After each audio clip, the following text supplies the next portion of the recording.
Maayong hapon mga kapuso, ako si Gertrude Charlatan. Kaso sang dengue sa Western Visayas naglabot na sa masobra 1,700. Nationwide search and destroy sa breeding sites ng lamok ginlunsar sa DOH-6. Si Zen Kilantang Sasana Katuto. Naglabot na sa 1,703 ang dengue cases sa rehiyon humalin January 1 tugtog February 15, 2025. Ini ang base sa datos ng Regional Epidemiology and Surveillance Unit sa Department of Health Western Visayas. Sunod sa DOH-6, 72% ang ginsaka sini sa parehong nga tion sang tuig 2024. Samtang nagapabilin sa gihapon sa dengue outbreak status ang probinsya sang Iloilo sa diin may 592 dengue cases. 5 diri ang ginbawian na sang kabuhi.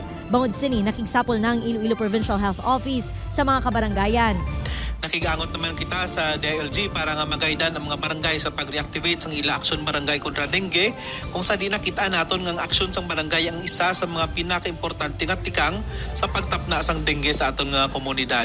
Ang Iloy nga si Manang Jovi doble halong sa pag-atipan sa iya kabataan. Ilabi na nga nakaagi na mga inis ang dengue. Wala untat man ini sa pagpanglimpyo sa ila ugsaran. Ginacheker sini ang tanan nga ginaponduhan sang tubig. Ilabi na nga may kanal sa ila lugar. Wala kami ga-stock sang tubig sa mga container. Tapos kami kita kung mga ga-stock ng mga tubig nabla sa mga kagmay nga mga cups na ginapangula ko na siya.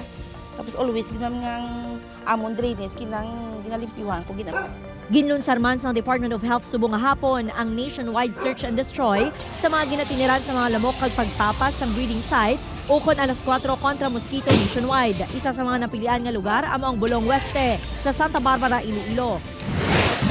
Sa Negros Occidental, nagpakigbahin man ang mga empleyado sa nagkalain-lain nga government offices. Pinaagi sini nga inisyatibo, ginalauman nga matap na ang paday nga pagsaga sang kaso sang dengue.